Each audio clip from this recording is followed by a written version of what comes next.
دیکھیے ہندو دیویاں دیوتا بے شمار، لیکن مہادیو وہ بھی کیا دو ہیں؟ مہادیو وہ تو ایک ہے۔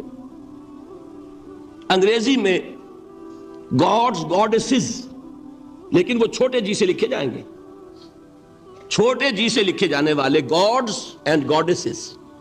رومن مائتھولوجی ہو، گریک مائتھولوجی ہو، ان دیویوں دیوتاؤں کے نام ہی آپ نہیں یاد کر سکتے، لیکن گاڈ بڑے جی سے وہ ایک ہے کہ نہیں؟ ٹاپ پر جو ہے وہ ایک ہے، اس کو وہ بھی مانتے ہیں کہ اومنی پوٹنٹ، اومنیشنٹ، اومنی پریزنٹ، علی کل شیء قدیر، بکل شیء علیم، ہر جگہ موجود، وہ تو ایک ہی ہے، وہ تو کیپٹل جی سے لکھا جائے گا۔ باقی اس کے نیچے فوج ہے دیویوں کی، دیوتاؤں کی، خداؤں کی اور خدانیوں کی، وہ گاڈز اینڈ گاڈیسز ہیں۔ عرب میں کیا تھا؟ میں نے پہلے آپ کو وہ دو مثالیں دے دی ہیں، تیسری اور ایران کی لے لیجئے۔ خیر کا خدا اور شر کا خدا اور،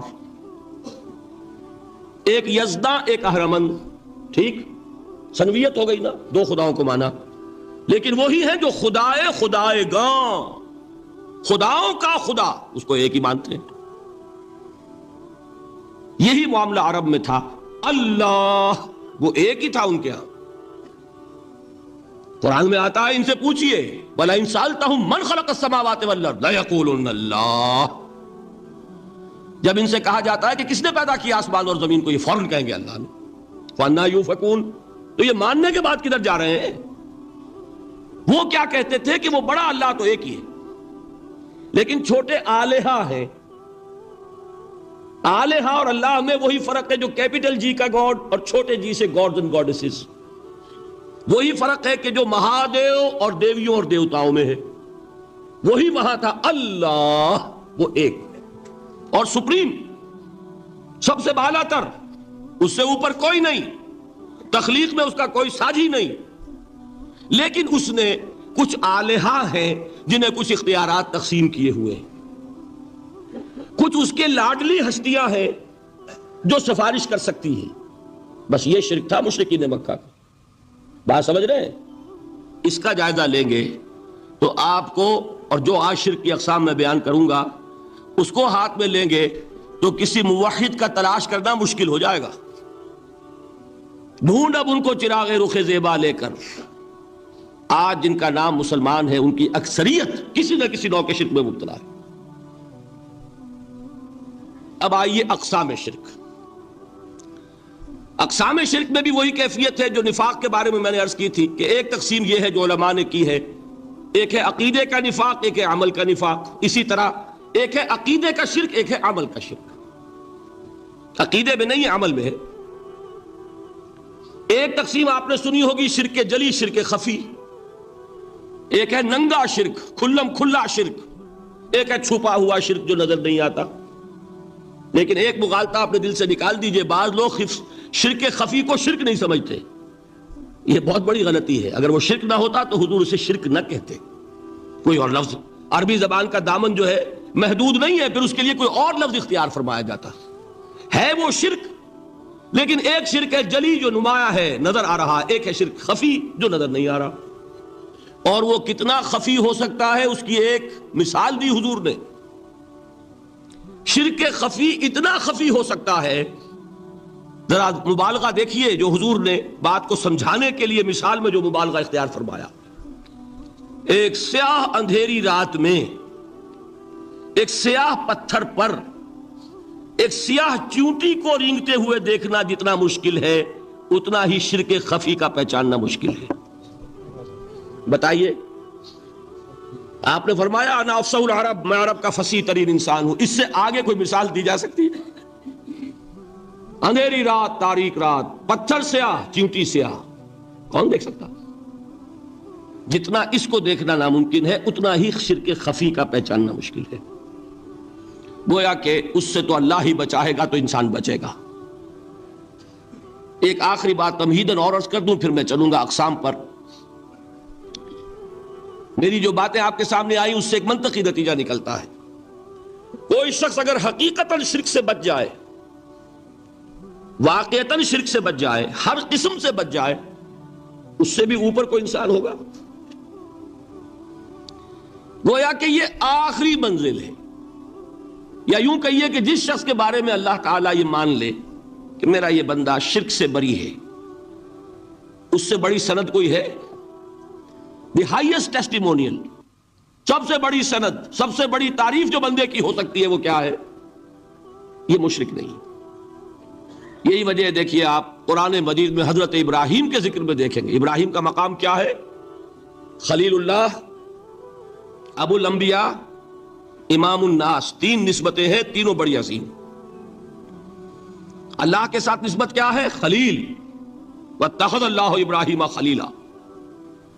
ابو الانبیاء، کتنے نبی ہیں ان کی نسل میں؟ اسحاق اور اسماعیل سے چلیے، پھر یعقوب اور یوسف، اور پھر چلیے موسیٰ اور ہارون، اور پھر چلیے سارے انبیاء بنی اسرائیل کے، حضرت عیسیٰ، پھر یہاں تک کہ محمد رسول اللہ کس کی اولاد ہے؟ ابراہیم کی، ابو الانبیاء۔ اور نمبر 3، انی جاعلک للناس اماما، امام الناس۔ اور قرآن میں جو سب سے بڑی سند انہیں دی جاتی ہے وہ کیا؟ وما کان من المشرکین، وہ ابراہیم مشرکین میں سے نہیں تھے۔ معلوم ہوا کہ یہ سب سے بڑی سند ہے، سب سے بڑا سرٹیفکیٹ ہے، سب سے بڑا ٹیسٹیمونیل ہے جو اللہ کی طرف سے کسی کو مل جائے۔ میں جو اقسام شرک بیان کرنا چاہتا ہوں تو میری تقسیم ذرا مختلف ہے۔ اب وہ ذرا اپنے ذہن میں وہ نقشہ بنا لیجئے، آپ بنایا کرتے ہیں ایک، اس کو پھر 3 میں تقسیم کیجئے۔ شرک کی 3 بڑی بڑی قسمیں ہیں۔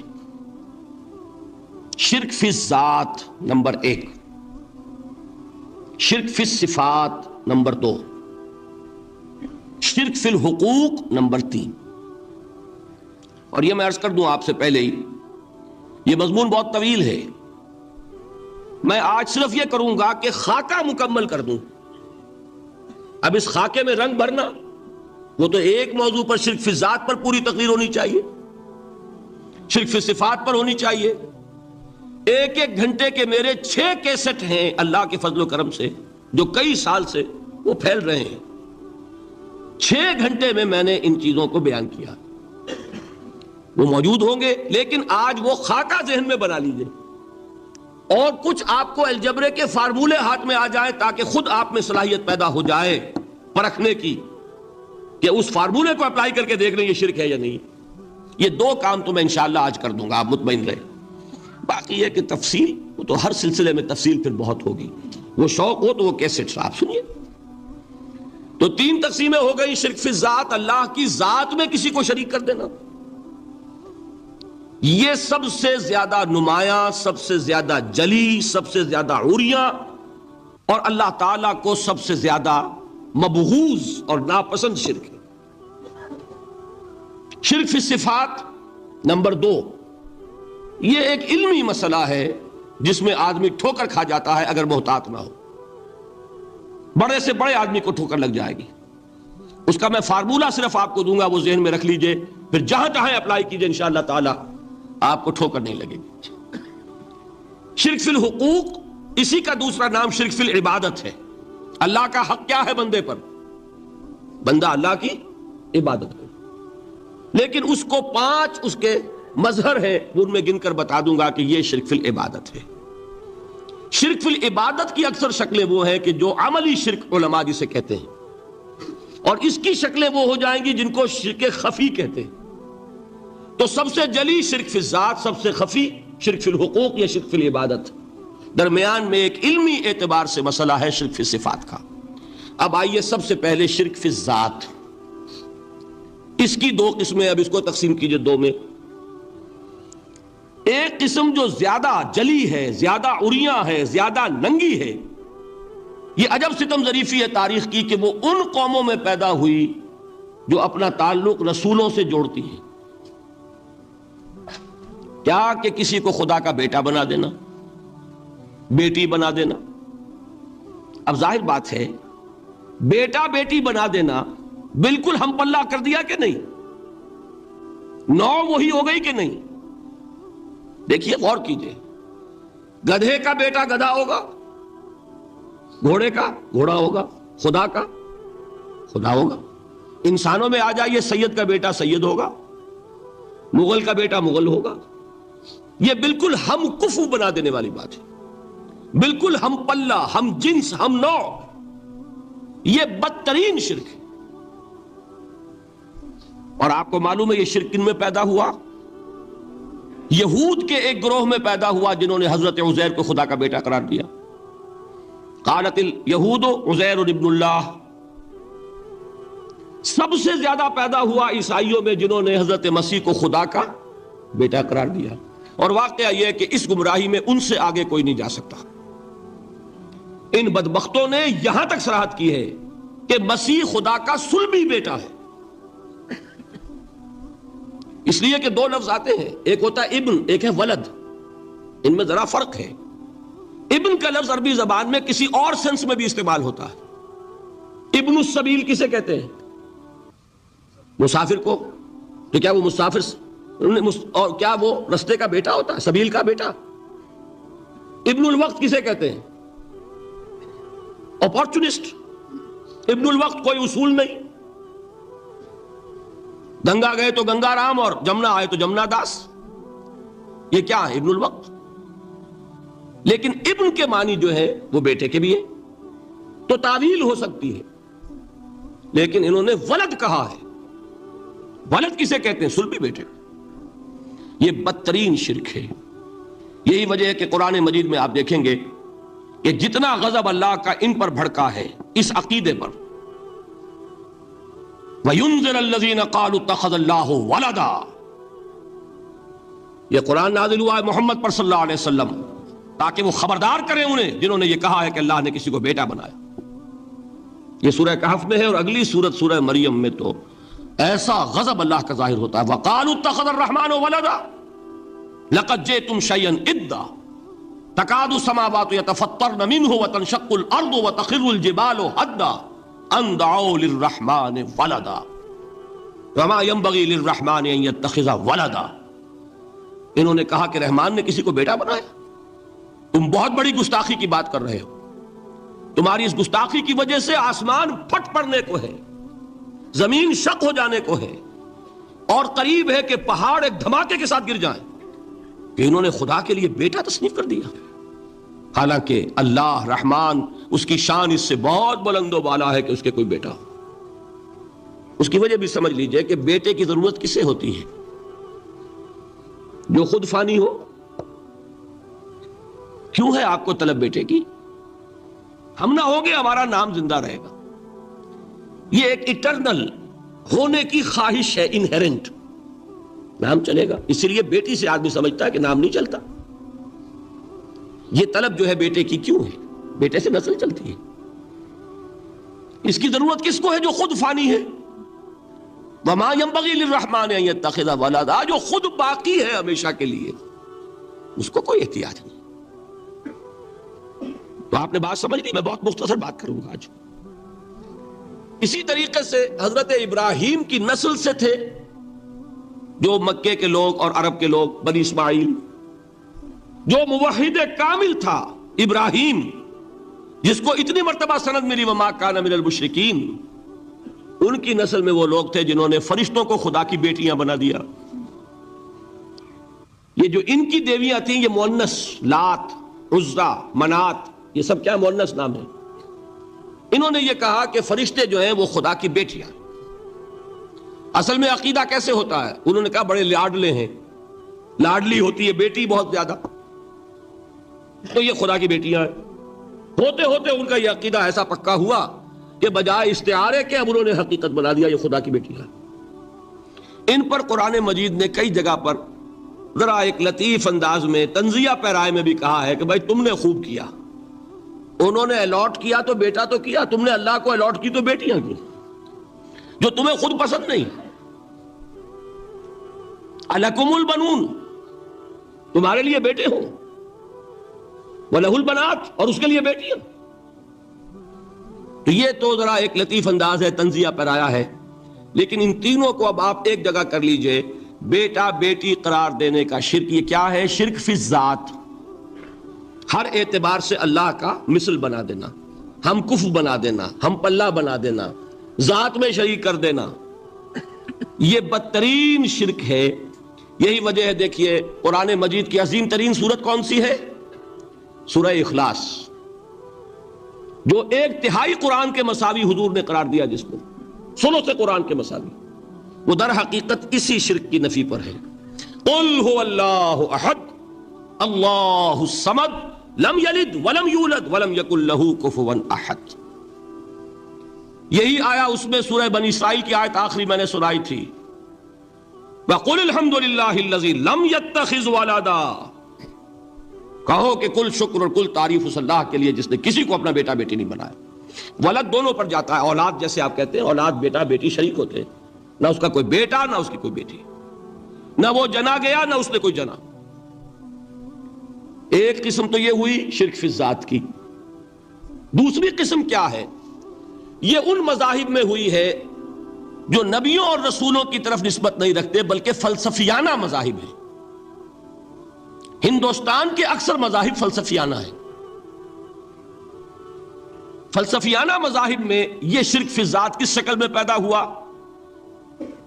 2 شکلیں پیدا ہوئی، ایک ہماوست اور ایک حلول۔ حلول کیا ہے؟ اللہ نے کسی انسان کے اندر اپنے آپ کو حل کر دیا،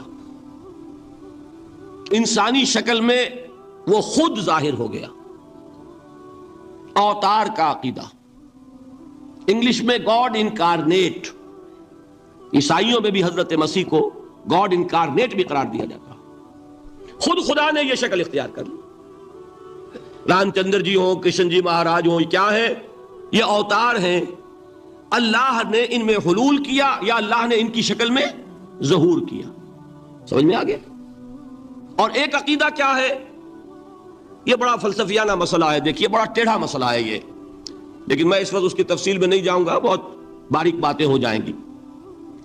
مسئلہ کیا ہے کہ اگر خدا کو مان لے تو پھر سوال یہ ہے کہ خدا نے اس کائنات کو کیسے پیدا کیا؟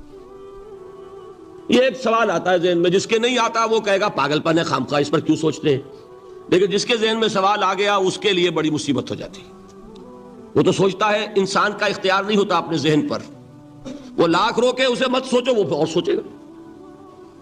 یہ مصیبت ہے فلسفیوں کی، کیسے پیدا کیا؟ اب ایک تصور تو یہ ہے کہ جیسے یہ میز ہے، بڑھئی نے بنایا اس کو، بڑھئی علیحدہ ہے، میز علیحدہ ہے، لیکن اس میں یہ بات ماننی پڑے گی کہ پہلے کوئی چیز تھی جس سے میز بنائی، لکڑی تو تھی نا، اس سے میز بنائی۔ لہذا ہندوؤں میں ایک عقیدہ یہ ہے کہ خدا بھی قدیم، مادہ بھی قدیم، خدا نے اس مادے سے یہ شے بنا دی، مادے سے یہ بنا دی۔ وہی مٹی کی تغاری ہوتی ہے، کمہار اس سے کوئی رکابی بنا دیتا ہے، کوئی وہ ہنڈیا بنا دیتا ہے، کوئی گھڑا بنا دیتا ہے، مٹی تو ہے نا پہلے۔ تو مادہ بھی قدیم، خدا بھی قدیم، اور مادے سے خدا نے یہ شکلیں بنا دی۔ ٹھیک، یہ بھی سنویت ہو گئی، توحید تو ختم ہو گئی۔ تو جن لوگوں کا ذہن تھا توحیدی لیکن اس مسئلے میں الجھ گئے، انہوں نے ایک اور شکل تجویز کی کہ خدا خود ہی اس شکل میں تبدیل ہو گیا۔ کیسے؟ جیسے برف پگھلتی ہے تو پانی بن جاتا ہے۔ پانی کہاں سے آیا؟ برف سے۔ اب کوئی پوچھے برف کہاں ہے؟ بھائی یہی پانی ہے، یہی برف ہے یا نہیں؟ اسی پانی کو آگ کے اوپر آپ نے رکھ دیا، وہ بھاپ بن گئی۔ اب آپ کہیں برف کہاں ہے، پانی کہاں ہے؟ یہی بھاپ جو ہے یہی در حقیقت پانی ہے، یہی بھاپ جو ہے یہی برف ہے۔ یہ ہے وہ ہماؤس پینتھیزم جس کو انگریزی میں کہتے ہیں، کہ خود خدا نے روپ دھار لیا اس کائنات کا۔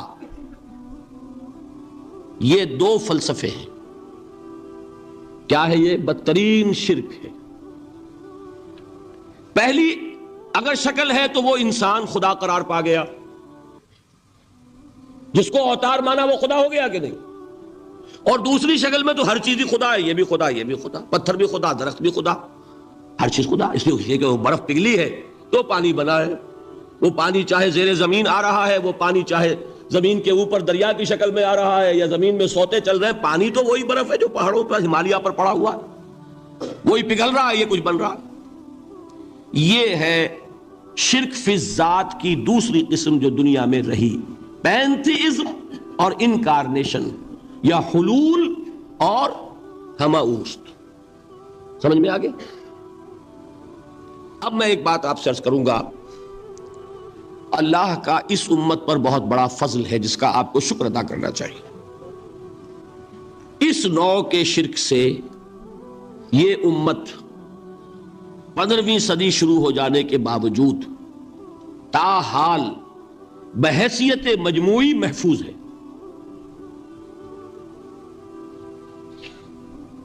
میں نے بحیثیت مجموعی کہا ہے. کوئی افراد یا عوام الناس یا جوہلاء یا شعراء یا نعت گو وہ مبالغہ آرائی میں کوئی بات کہہ دیتے ہوں تو وہ علیحدہ بات ہے. لیکن مسلمانوں میں کوئی مستند فرقہ اور اس کے جو مستند عقائد ہیں ان میں الحمدللہ آج تک ایسی کوئی چیز شامل نہیں. اس کا جب آپ تقابل کریں گے نا، آپ کا کیا خیال ہے عیسائیوں کو حضرت مسیح سے کتنی محبت تھی؟ اس کا تقابل کیجئے جو محبت مسلمانوں کو رہی حضور کے ساتھ. عیسائیوں کی محبت عشر عشیر نہیں بنے گی. اس محبت کے باوجود کہ ہمیں 10 گنا 100 گنا 1000 گنا زیادہ محبت ہے حضور کے ساتھ، لیکن دیکھیے کہ انہوں نے خدا کا بیٹا بنا دیا. یہاں کسی نے حضور کے بارے میں یہ بات آج تک کہی؟ یہ بہت بڑا کنٹراسٹ ہے نا. یہ در حقیقت عقیدت اور محبت کا غلو ہوتا ہے. تو عقیدت اور محبت کی کمی تو یہاں بھی نہیں، الحمدللہ ان سے زائد ہے. لیکن الحمدللہ ثم الحمدللہ ثم الحمدللہ خدا کا بیٹا تو کسی نے نہیں بنایا. اچھا میں ایک اور کنٹراسٹ آپ کو دکھاتا ہوں تاکہ آپ اللہ کا شکر کریں. حضرت علی کی کیا نسبت ہے حضور کے ساتھ؟ نبی اور امتی. حضرت علی کو خدا کہنے والے پیدا ہوئے کہ نہیں؟ بتائیے نا. کیا وجہ ہے کہ علی کو خدا کہنے والے پیدا ہوئے لیکن محمد کو خدا کہنے والا پیدا نہیں ہوا صلی اللہ علیہ وسلم ورضی اللہ تعالی عنہ؟ بہت اہم بات ہے، غور کیجئے گا اس میں. حالانکہ حضرت علی کا رتبہ کہاں، حضور کا کہاں. آج بھی آپ دیکھیے آپ کے جاہل عوام کے زبان پر نعرہ یا علی مدد کا ہوتا ہے، یا محمد مدد کسی نے کہا آج تک؟ یہ یا محمد لکھنے کے کام آتا ہے صرف. وہ مسجد پہ لکھ دو تاکہ پتہ چل جائے یہ فلاں فرقے کی مسجد ہے، دوسرا خود ہی بھاگ جائے وہاں سے. یہ صرف کس کام کے لیے ہے؟ باقی جہاں اصل میدان میں بات آتی ہے کوئی نعرہ لگاتا ہے یا محمد مدد. محمد کا رتبہ اونچا یا علی کا؟ تو ان سے کیوں نہیں مدد مانگی؟ یہ سوالات آپ کے سامنے رکھ رہا ہوں میں. پھر یہ کہ جس طریقے سے کہ غوث اعظم کو پکارا جاتا ہے، کیا محمد کو پکارا جاتا ہے؟ کیا نسبت ہے؟ حضرت علی تو پھر بھی صحابی ہے، خلیفہ چہارم ہے، حضور کے چچا داد بھائی ہے، داماد ہے. غوث اعظم تو بہرحال وہ نسبت تو نہیں ہے. دیکھیے میں اس کا تعلق جوڑتا ہوں ختم نبوت سے. جس طرح اللہ نے خصوصی حفاظت فرمائی ہے قرآن کی، اسی طرح خصوصی حفاظت فرمائی ہے محمد رسول اللہ. یہ اسپیشل پروٹیکشن ہے، ورنہ نہیں ہو سکتی تھی. یہ خصوصی تحفظ ہے اللہ کا. یہاں بگاڑ پیدا ہو جائے تو صحیح کون کرے گا؟ اب حضرت مسیح کی اصل حقیقت تو حضور نے آگے بتا دی. ذالک عیسی ابن مریم قول الحق الذی فیہ یمترون ما کان للہ ان یتخذ ولدا سبحانہ. یہ حضور نے آ کر حضرت مسیح کی حقیقت بیان کر دی کہ نہیں؟ سورہ مریم کی یہ آیات سنی تھی نجاشی رحمت اللہ علیہ نے جب حضرت جعفر ابن ابی طالب کی زبان سے، تو کیا کہا تھا تنکا اٹھا کر؟ خدا کی قسم جو ان آیات میں مسیح کا مقام بیان ہوا ہے، مسیح اس سے تنکا بھر بھی زیادہ نہیں ہے. لیکن اگر محمد الرسول اللہ کو خدا کا بیٹا بنا دیا گیا ہوتا یا خدا بنا دیا گیا ہوتا تو کون آتا اس کی اصلاح کے لیے؟ جیسے قرآن مجید کا تحفظ ہے ایسے ہی محمد الرسول اللہ کا تحفظ ہے. وہ تحفظ ہوا کیسے ہے؟ جتنا قرآن مجید نے ایمفیسائز کیا حضور کی بشریت کو، قل انما انا بشر مثلکم، اے نبی ان کو بتاتے رہیے، بار بار بتائیے کہ مجھے کچھ اور نہ بنا لینا، میں بھی بشر ہوں، انسان ہوں، ہاں مجھ پر وحی ہوتی ہے، تم پر نہیں ہوتی، یہ فرق ہے، میں رسول ہوں تم نہیں ہو۔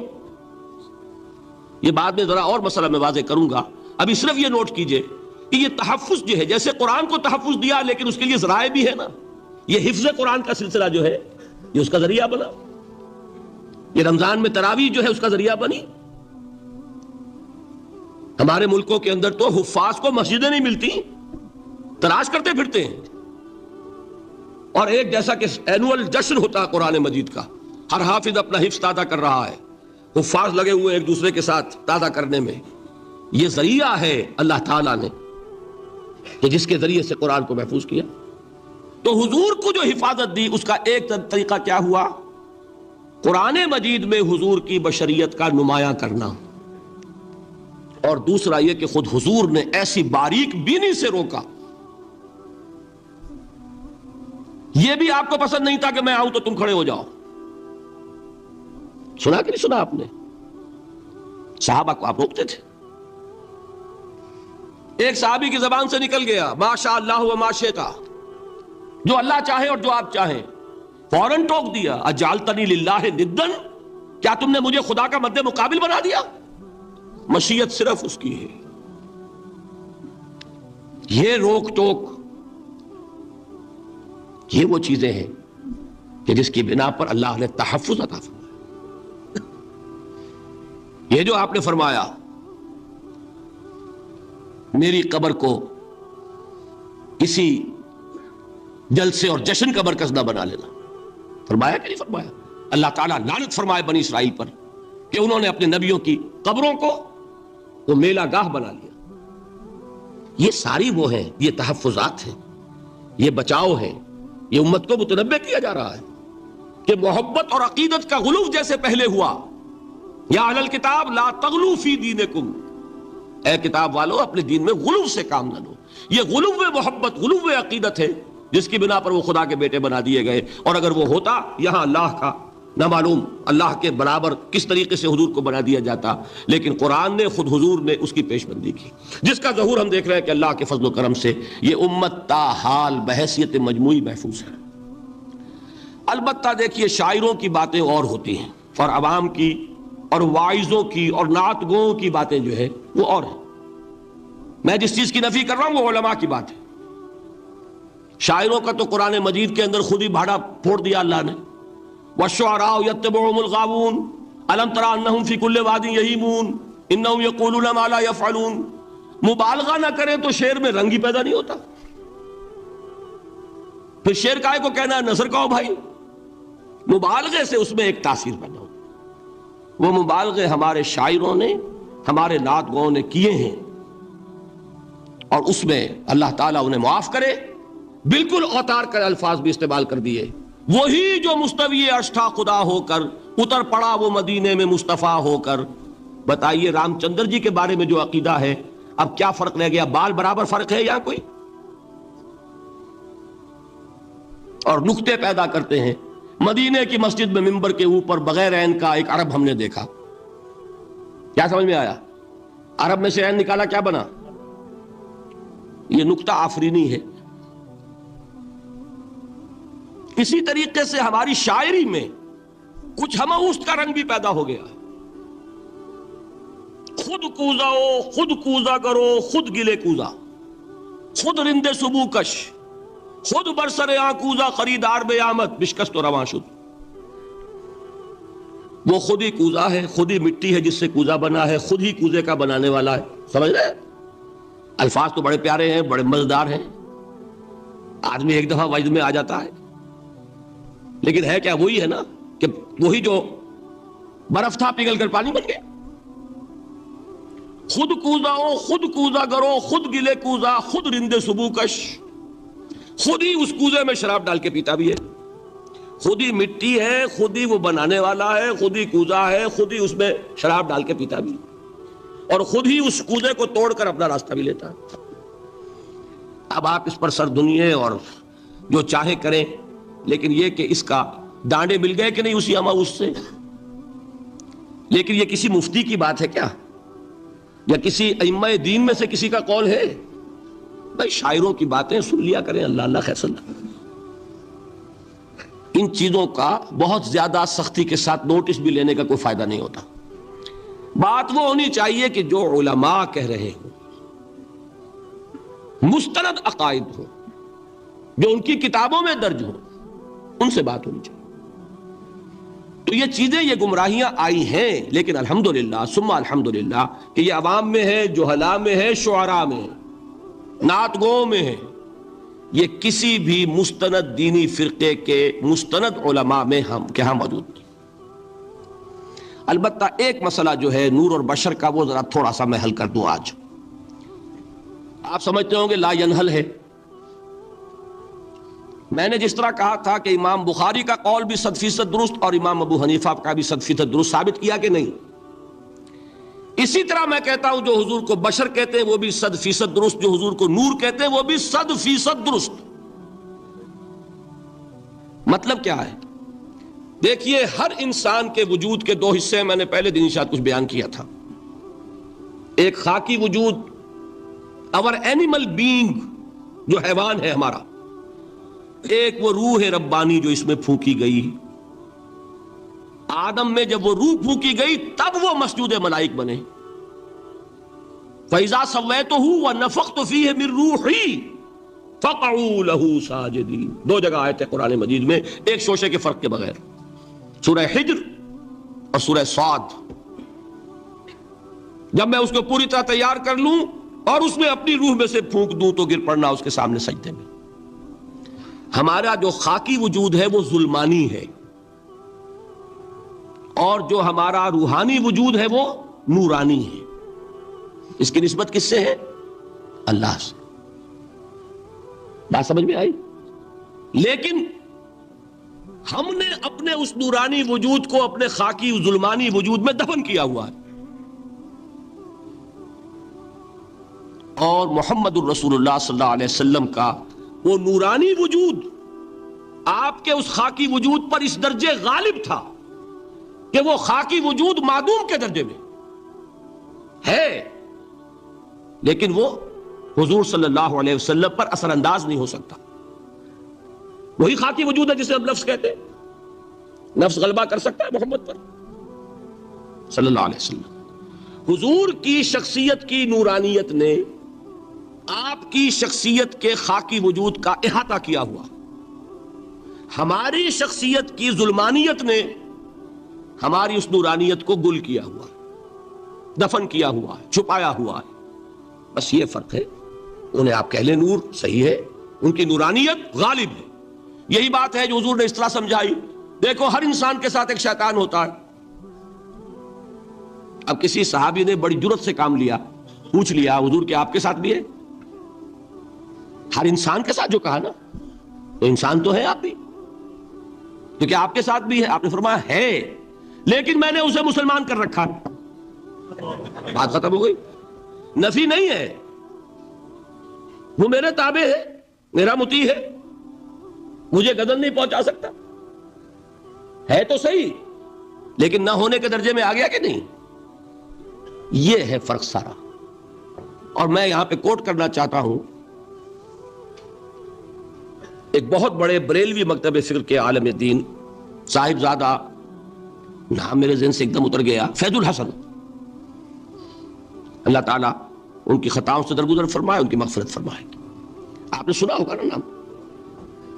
انہوں نے ایک روز تقریر کی جو میں نے سنی، اور تقریر کہاں کی؟ ساہیوال میں.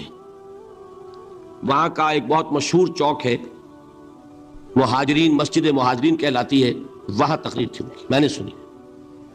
ان کے الفاظ یہ تھے کہ کیا آپ لوگ ہمیں جاہل سمجھتے ہیں؟ کیا ہمیں عربی نہیں آتی؟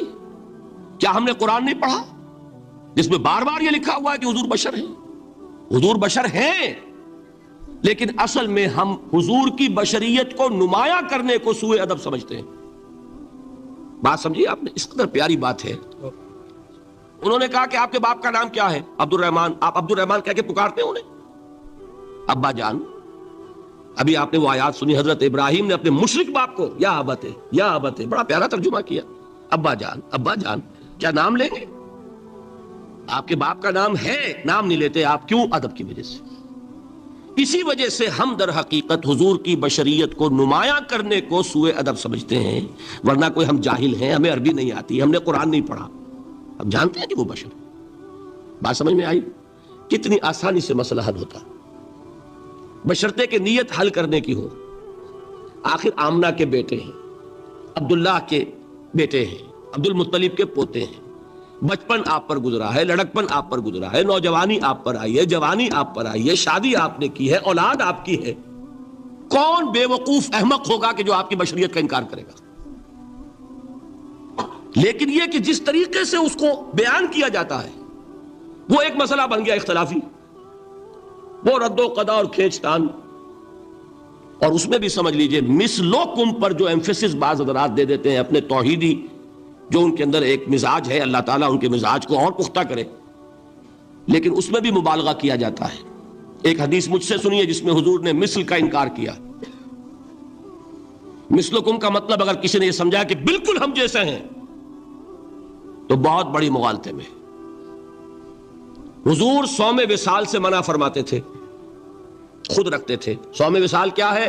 آج روزہ رکھا، شام کو افطار نہیں کیا، وہی روزہ رات بھر چل رہا ہے، اگلے دن بھی چل رہا ہے، شام تک کو جا کے پھر کھولا تو 2 دن کا صوم وصال ہو گیا۔ اگلے دن بھی نہیں کھولا، چلا تو 72 گھنٹے کا صوم وصال ہو گیا۔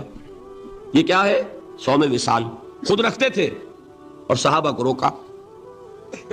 صحابہ میں سے کسی نے ہمت کر لی، حضور آپ خود رکھتے ہمیں روکتے۔ فرماتے ہیں ایکم مثلی، تم میں سے کون مجھ جیسا ہے؟ ابھی تو عند ربی، میں تو اپنے رب کے پاس رات گزارتا ہوں، ہوا یطعمنی ویسقین، وہ مجھے کھلاتا ہے پلاتا ہے۔ بتائیے کون ہے جو اس کا دعویٰ کرے گا؟ حضور کے خصائص ہیں۔ حضور خود فرماتے ہیں تم صرف سامنے سے دیکھتے ہو، میں پیچھے سے بھی دیکھتا ہوں۔ کہاں ہوا وہ مثلیت؟ اگر آپ نے بالکل اپنے جیسا سمجھ لیا تو بڑے مغالطے میں ہیں۔ نبی کا مقام ہے، نبی کا رتبہ ہے، نبی کے خصائص ہیں۔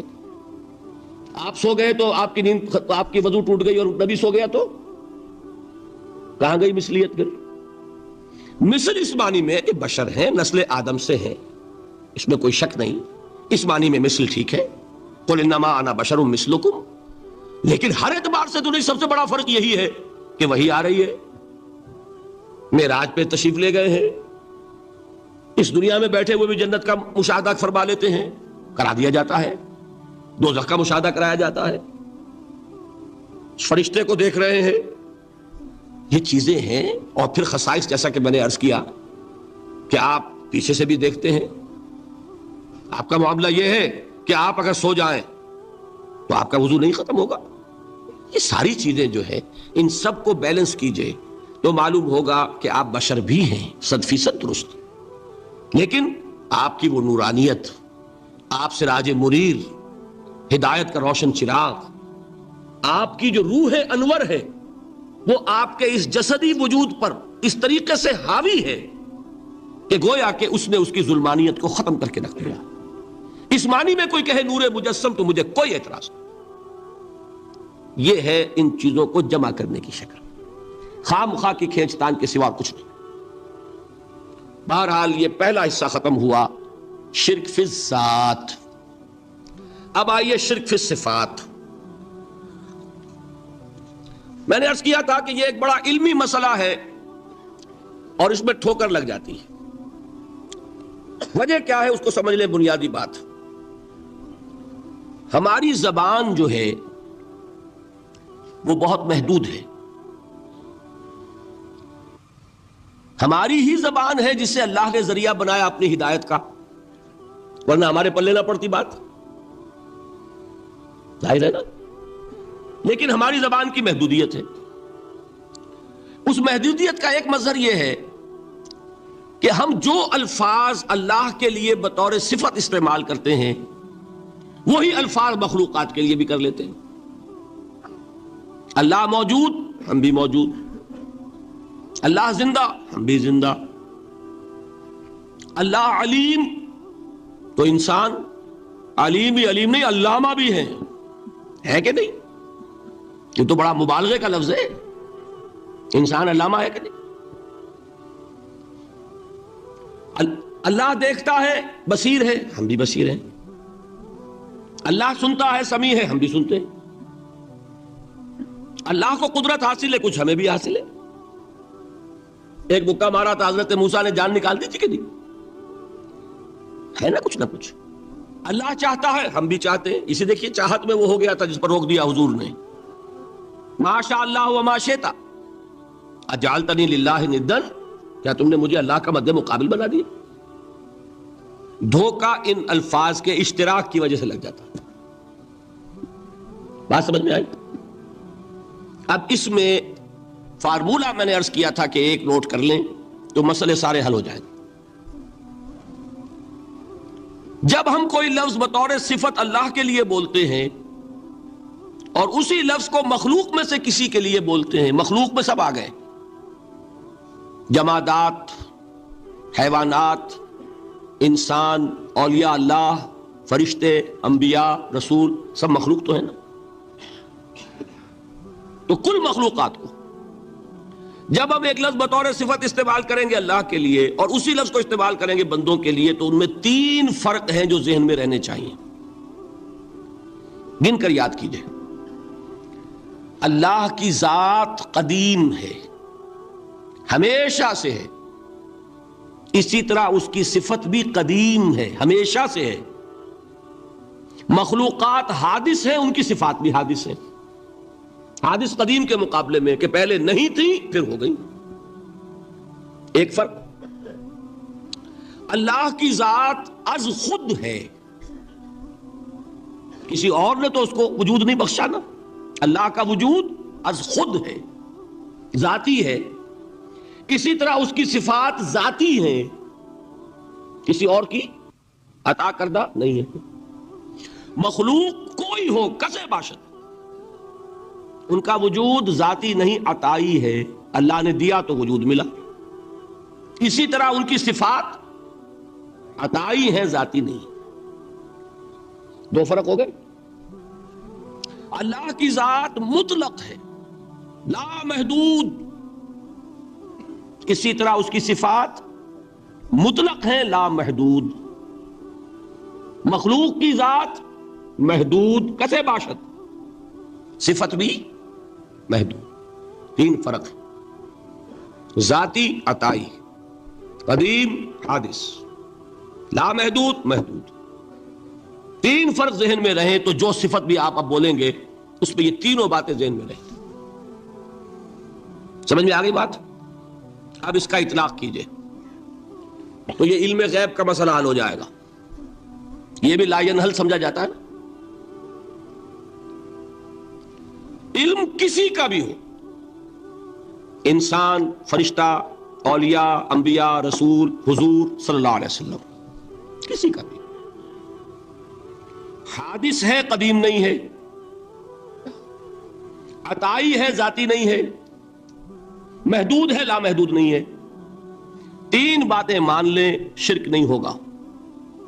ان میں سے ایک کو ساقط کر دیں، شرک ہو جائے۔ آئی بات سمجھ میں؟ اللہ کی قدرت ذاتی ہے، عطا کردہ نہیں۔ مخلوق میں جس کو قدرت حاصل ہے وہ عطائی ہے، ذاتی نہیں۔ اللہ کی قدرت لا محدود، یفعل ما یشاء فعال لما یرید علی کل شیء قدیر۔ ہم مخلوق کوئی بھی ہو، اس کی قدرت محدود۔ اللہ کی قدرت جب سے وہ ہے ہمیشہ سے ہے، ہمیشہ سے قدرت بھی ہے، اور مخلوق میں سے قدرت یہ حادث ہے۔ تینوں چیزیں سامنے رہیں، شرک نہیں ہوگا۔ ایک چیز کی بھی کمی ہو گئی، شرک ہو جائے گا۔ یہ ساری صفات پر لے آئیے۔ اللہ کی حیات ذاتی، ہماری عطائی، لائی حیات آئے، قضا لے چلی چلے، اپنے بس میں نہ آنا تھا نہ جانا ہے، زندگی اس کی عطا کردہ ہے، جب چاہے لے لے۔ اللہ کی حیات بھی ایسی ہے کیا؟ ذاتی، الحی۔ ہماری حیات محدود، ویسے بھی محدود، موت آئے گی شاید ختم ہو جائے، چلیے موت ختم نہیں کرتی، ہم سمجھتے ہیں کہ وہ ہماری ابدی ہے۔ محدود جسمانی میں تو ہے، کھانے کو نہ ملے تو کمزوری، ذرا کام کیا تو تکان، نیند بھی آ رہی ہے، اونگ بھی آ رہی ہے، اور اس کی حیات الحی القیوم لا تاخذہ سنۃ ولا نوم، حیات ذاتی ہے، لامحدود ہے اور قدیم ہے۔ یہاں حیات عطائی ہے اور حادث ہے اور محدود ہے، ساری صفات۔ اس کو ذہن میں رکھ لیجئے۔ تو اب دو مسئلے میں یہاں حل کر دوں۔ جو لوگ کہتے ہیں حضور کو علم غیب نہیں تھا، اور جو کہتے ہیں تھا، بدقسمتی سے دونوں نے ڈیفینیشن علیحدہ کر لی۔ جو ڈیفینیشن نفی کرنے والوں نے کی ہے اس کی وجہ سے، اس کے اعتبار سے واقعتاً نہیں تھا۔ انہوں نے ڈیفینیشن یہ کی ہے، تعریف یہ کی ہے، وہ علم جو خود حاصل ہو جائے، اللہ کا عطا کردہ علم جو ہے وہ کہتے ہیں وہ غیب نہیں ہے۔ تو وہ بھی مانتے ہیں کہ ہر علم جو حضور کو حاصل ہے وہ اللہ کا عطا کردہ۔ میں سائی والی میں یہ سارے مرحلے میں نے طے کیے نا اپنے زمانہ طالب علمی میں۔ مولانا منظور احمد شاہ صاحب ہیں ساہیوال میں ایک،